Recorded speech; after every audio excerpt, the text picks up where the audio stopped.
Husband ওয়াইফের ঝগড়া শ্বশুর শাশুড়ি পর্যন্ত যায়।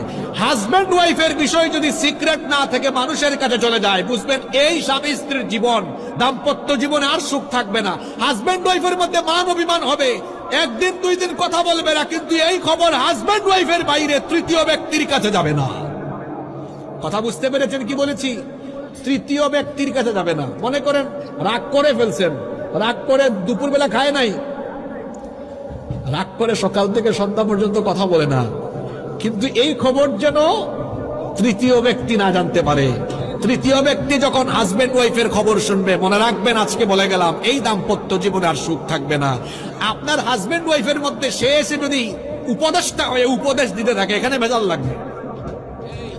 নিজের স্ত্রীকে নিজে কন্ট্রোল করুন, এবং বোনদেরকে বলছি নিজের স্বামীর খেদমত করুন, স্বামীর সাথে ভালো আচরণ করুন। হাজবেন্ড ওয়াইফের মধ্যে ভালোবাসা যত বাড়বে, ঘরের মধ্যে বরকত রহমত তত বাড়িয়ে দিবেন কে?